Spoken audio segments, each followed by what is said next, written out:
Hey guys, this is Hell Hades. This is going to be another Raid Shadow Legends video. Guys, it is time to show you Angar. I've got Angar built and ready to go. So I pulled Angar in the Double Void Summons weekend, literally weekend just gone. It's one of those legendaries which it's a kind of game changer for most people, I'd say. Let's go through his kit and then I can show you what he can do. Basically got a double hitter on his A1. Places an extra hit if the enemy's got provoke. And you'll see why that's important in a minute. Everything he does is based on HP. And he comes with a pretty healthy 22k HP start. It's also got a pretty healthy amount of defense and reasonable speed. So his base stats are good. We've then got an A2, which is an AoE hit.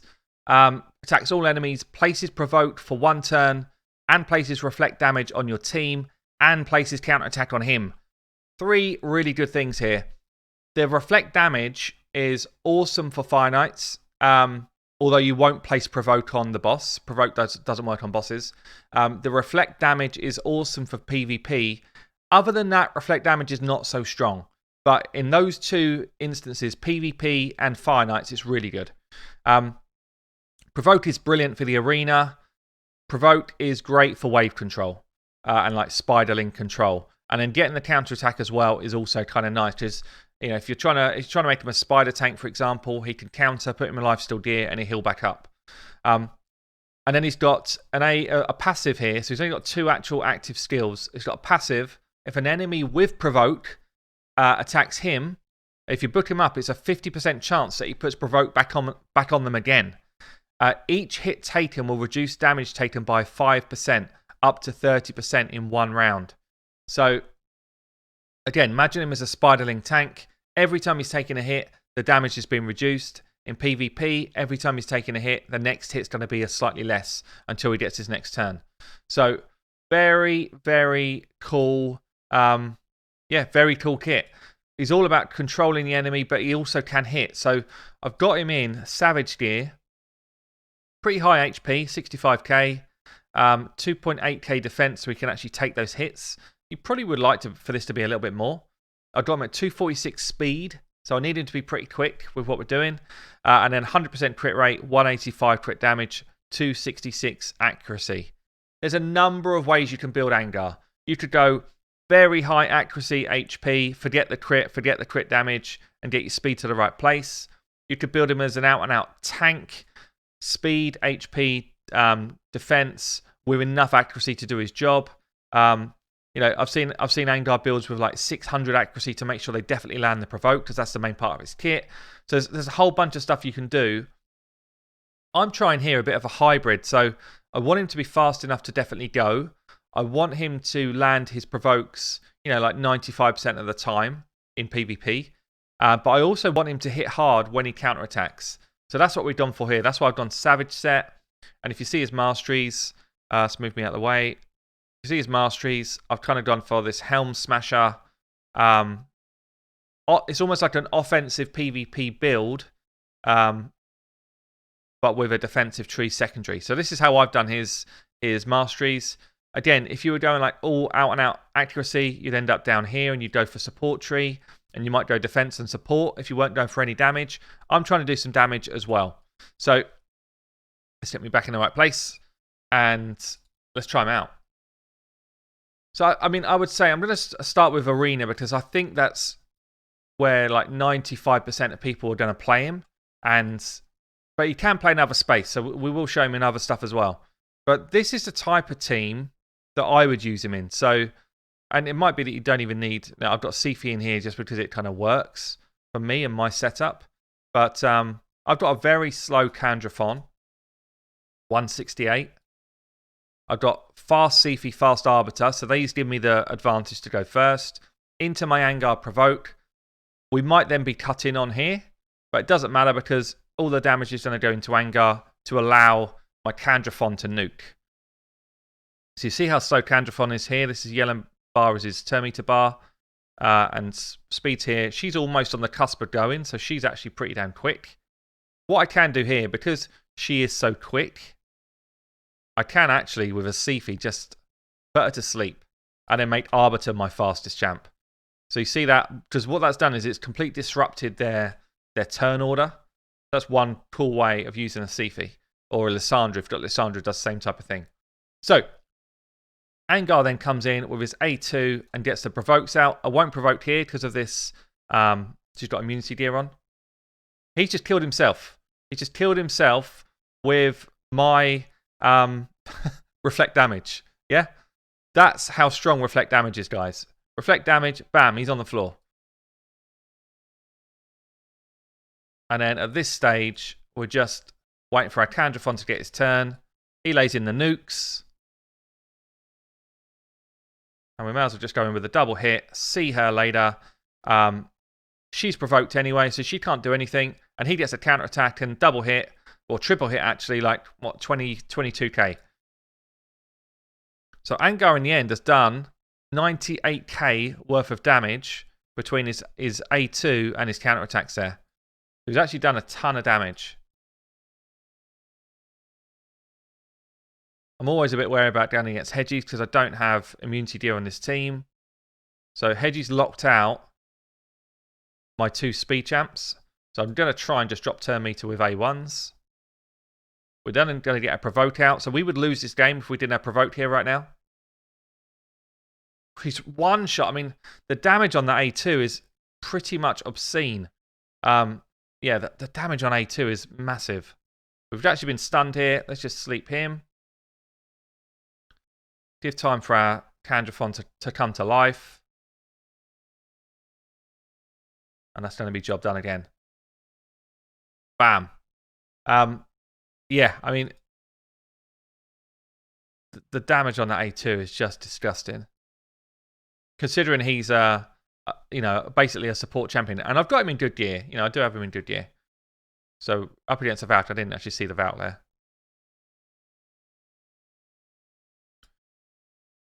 Do we still get to go? Yes, we do. Right, okay. So they're not in immunity gear. This is all shield stuff. So we're going to try and throw out those provokes. Obviously, him being a Void champion just makes him super strong in terms of being able to provoke everyone if you've got enough accuracy. I didn't have enough to land the provoke here, so we're just going to sleep her. And you see this just counterattacks here coming in. It's just nice. It's not crazy damage to counterattacks. It's just a nice kind of extra layer of damage. We're just going to drop a bit of turn meter, wait for a Candrathon to come in, and then slam dunk another team down. I guess we've got a lot of negative affinity here. So she could be picking people up. I've got to watch out for that. She's kind of my next target, really. We've got to A1 in here. Nice double hit, 20 odd K worth of damage. And then that is basically a round 1. Another slam coming in. Still an A1s. I don't want to get frozen by this Torment. Just working our way back round to cooldowns. And yeah, with that up now, it's auto. So you can just see like the level of control that he brings alongside a ton of damage is extremely cool. I mean, he will be a feature of my, probably not my classic arena team generally, because I can put in a Madame here and then I can just kind of slam dunk people faster. I can just do faster clears than this in my normal team. But he does work really well on auto as well. This is the cool thing about him. So same moves on auto. I mean, he's almost one shot in the whole team. And when you've got someone who's working that effectively on auto, he's fantastic for any sort of arena defense or for your 3v3 teams. So he will be in one of my 3v3 teams. I'm actually going to do live on stream this Sunday. Come and check it out, actually, guys. Live on stream this Sunday, I will be doing a full kind of rework of my 3v3 teams. They're a bit of a mess at the moment because I keep doing these type of guides where I steal gear off everyone. So we're going to rework my whole setup. Oh, that was nice. And yeah, get it to a better place. So for Arena, he is top tier. I mean, he's top tier control champion. Especially because that reflect damage does a load of work against the big hitters. You know, if you've got someone who does manage to escape and get some damage out on you, like the Rotus did, then actually Mountain King might be a good example here. Mountain King will probably come with the slams.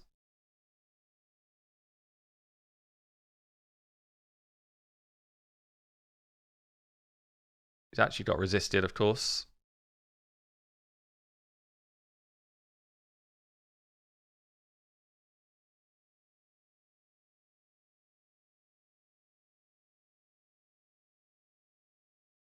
See who he goes for. He might not go for my Angar. We'll see.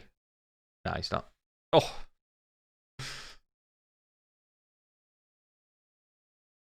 But he still puts out some pretty good damage considering he's a tank build.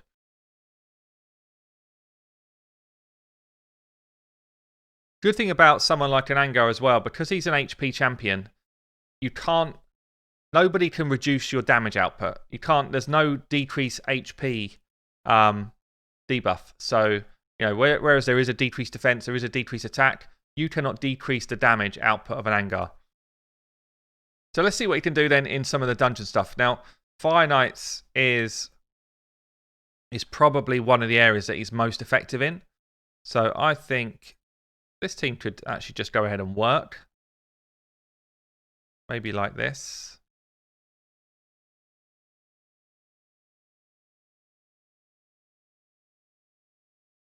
Try this.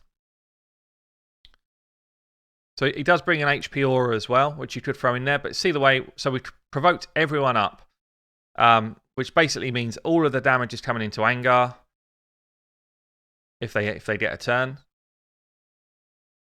We've got two, so I've got the new 2-hack in here. I did a guide in them recently. I really like this epic. Really good epic. So we've outrun our counter-attack. But there we go again. I mean, 30 odd K against mobs that have just got decreased defense is really good damage. So we're waiting to come back around to our abilities again. There we go.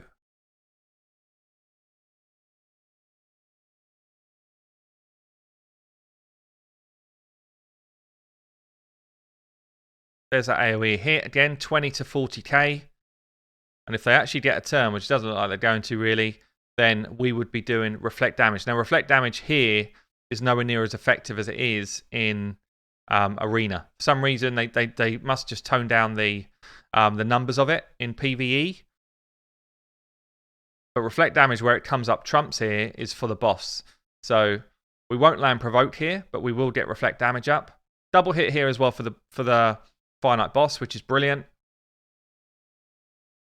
Any sort of double hitting is going to get through the shield really quick. We've got a couple of turn meter champions in here. So we've got reflect damage up. Depends whether we outrun it or not. Yeah, it's not going to hit just now. But basically, when the Fire Knight hits you when you've got reflect damage up like this, it will knock down layers of his shield straight out. So it will knock down like 2 layers of his shield. 1 layer of his shield per champion that's got reflect damage up. So it's extremely effective. Extremely effective.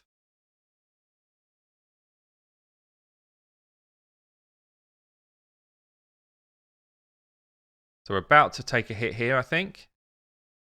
Unfortunately, we've only got reflect damage. Are we going to have it up on no one? Wow, we are.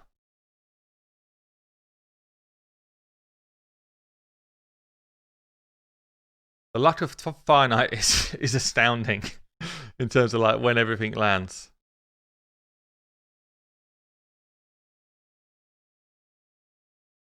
But anyway, we're going to drop all of the turn meter and stuff now, so it's not going to kick in. But yeah, in terms of like for those people that are struggling to get through Fire Knights, he will help you in the same way really that someone like a Fellhound will with the reflect damage. But with that provoke, AoE provoke on waves as well, it's just insanely good.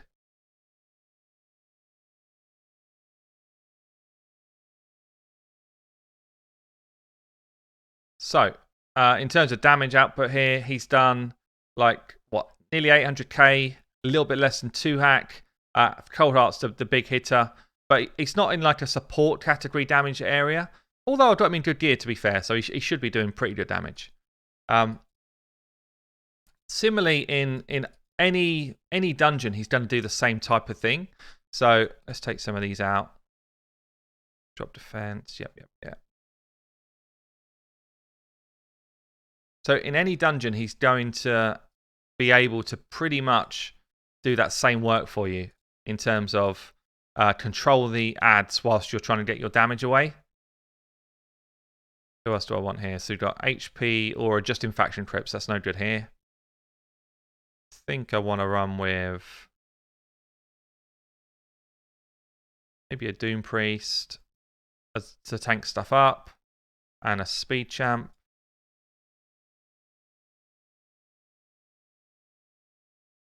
Good old Apothecary always comes into any team I do. Diabolist is good too, actually. Let's see if she's spelled. She is. Yeah. She can do some work. She's actually a really good speed champ, especially in stun gear, because she's got AoE abilities, so she's able to throw out stuns just to control some of that damage coming in.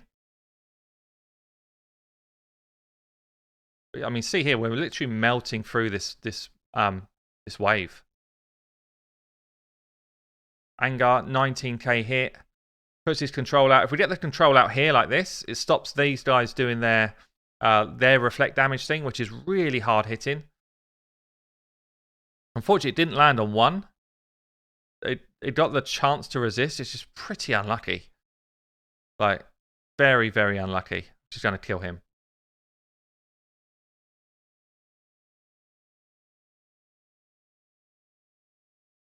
But we're getting our counterattacks off. Cable's desperately trying to kill himself. But we still get through to the boss. That's good. 20 odd K hits without any decreased defense on. Very nice. This time 30 odd K double hits. So 60k worth of damage is a lot. And obviously he's so tanky, he can just kind of tank up those attacks.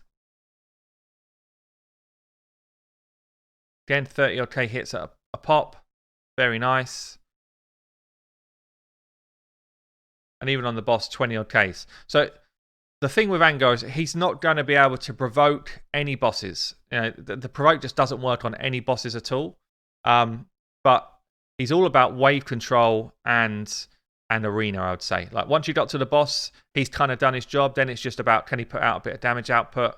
Does the reflect damage give you a few extra hits?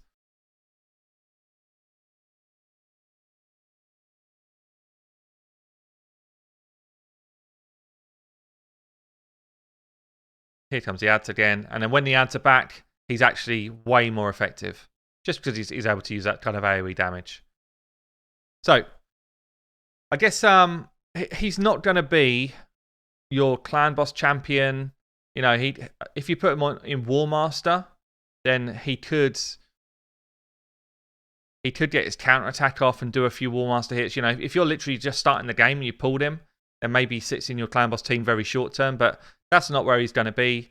You don't really get any benefit out of his kit at all for clan boss. But the other area where he will be really strong is Faction Wars. We'll finish this off. There's no real point in me showing you Dragon. Dragon here will do exactly what you've just seen there in terms of being able to control the waves and put out a good amount of damage. Spider is somewhere, though, that you might use him. So I think in this style of team, where you've got an HP burn strat going on, you've got turn meter control in 2, someone to activate the HP burn strat. So normally, Doom Priest would be your Spiderling tank. But Angar, with his provoke ability, will tank up a ton of that damage.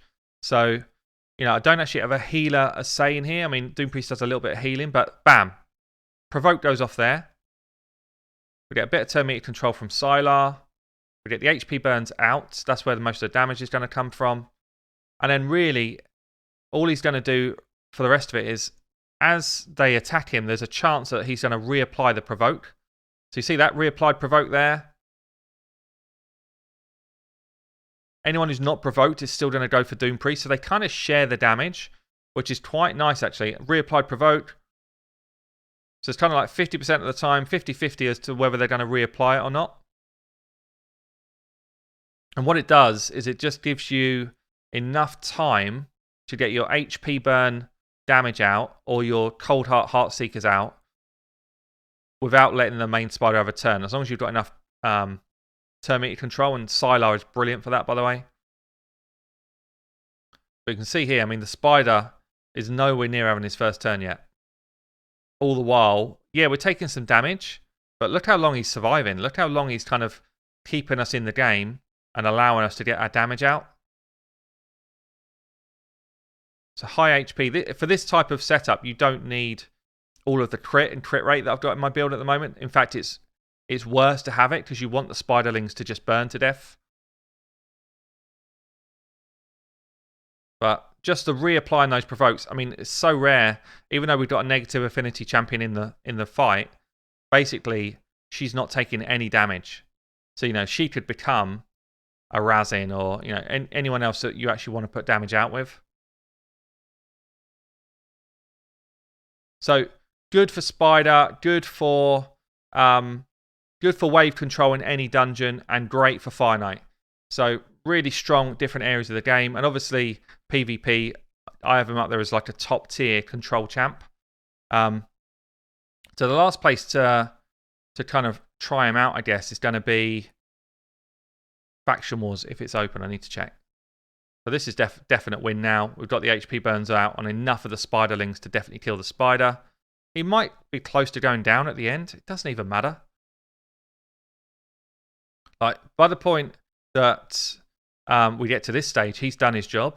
Even if it looks like he's nearly dead, it doesn't matter. I used to run the same type of strat with a Morley when Morley first came out. She always died, but she kept enough of the damage off of my damage dealers to survive. For them to survive long enough to put out the damage I needed. So a few more burns, couple more burns, and that'll be job done. Come on, spiders, move.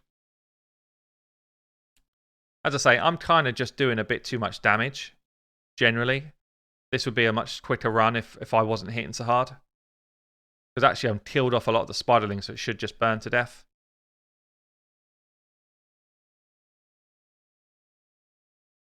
Here we go. Okay, so let's just check and see if Faction Wars is open.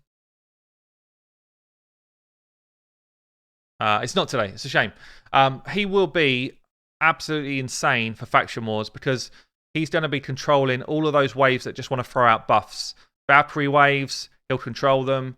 Martyr waves, Seer with War Mother waves. They just can't do their job if he's doing his provoke.